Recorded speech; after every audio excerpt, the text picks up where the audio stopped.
গর্ভাবস্থায় অনেক গর্ভবতী মাই চান যে গর্ভের আগত যে সন্তান তার গায়ের রং যেন ফর্সা হয়, এবং বর্তমান সময়েও ফর্সা রং নিয়ে কিন্তু বর্তমানে দেখুন হোয়াইটনিং ক্রিম থেকে শুরু করে সমস্ত কিছুই ফর্সা অ্যাড দেওয়া ক্রিম তো চারিদিকে বাজারে ছেয়ে গেছে। তো কম বেশি প্রত্যেকটা মাই চান যে তাদের আগত সন্তানের গায়ের রং যেন ফর্সা হয়। তো প্রথমত একটা করা সত্য কথা, সেটা হচ্ছে বাচ্চার গায়ের রং তখনই ফর্সা হবে যখন মা বাবা উভয়েই ফর্সা হবেন। তো এবং যেহেতু এটা জেনেটিক্যাল ব্যাপার, আমরা যারা এশিয়া মহাদেশের মানুষ, তো তাদের গায়ের রং সাধারণত দুধের মতো ফর্সা বা অস্ট্রেলিয়ান মানুষদের মতন ফর্সা কোনো দিনই আমরা হতে পারবো না। আমাদের ন্যাচারাল যেটা ত্বক সেটাই থাকবে। এবং যে সমস্ত মানুষের চামড়া ফর্সা তারা কিন্তু অবশ্যই ঘরোয়া রেমেডি রয়েছে যেগুলো গর্ভাবস্থায় খেলে মনে করা হয় গর্ভের যে শিশু তার ত্বক ভালো হয়, এবং তার সাথে সাথে আগত সন্তানের কিন্তু ত্বকের কিছুটা উন্নতি হতে পারে বা ফর্সা হতে হেল্প করে বলে মনে করা হয়। তো গর্ভাবস্থায় যে সমস্ত খাবার খেলে কালো হয়ে যায়, তো সেই সমস্ত খাবার থেকে অবশ্যই বিরত থাকতে হবে। প্রথম কথা, এই সময় অতিরিক্ত মাত্রায় চকলেট খাওয়া যাবে না, ডার্ক চকলেটও খাওয়া যাবে না। এই ডার্ক চকলেট অতিরিক্ত মাত্রায় খেলে কিন্তু গর্ভের শিশুর রং কালো হয়ে যেতে পারে।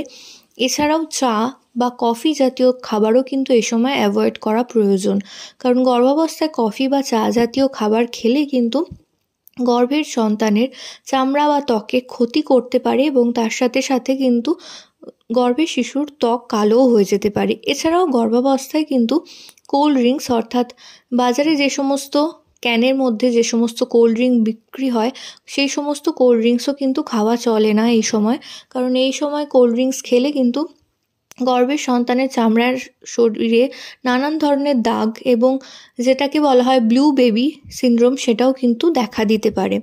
তো এবার আসি যে সমস্ত খাবার খেলে গর্ভের শিশুর বা গর্ভের সন্তানের গায়ের রং ফর্সা হতে পারে সেই সমস্ত বিশেষ কিছু পদার্থের কথা বলবো। প্রথম কথা হচ্ছে দুধ।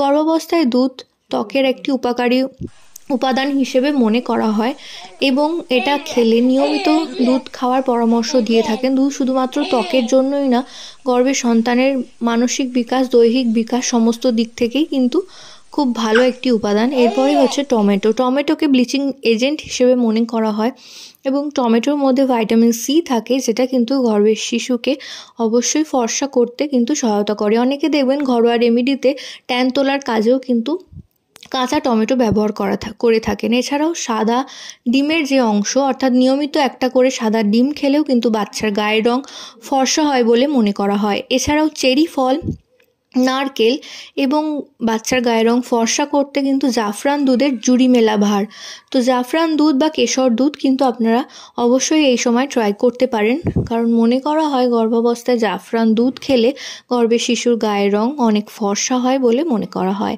আশা করছি ভিডিওটা কাজে আসবে। প্রত্যেকে ভালো থাকুন, সুস্থ থাকুন, সাবধানে থাকুন এই কামনা করে ভিডিও এখানেই শেষ করছি। নমস্কার।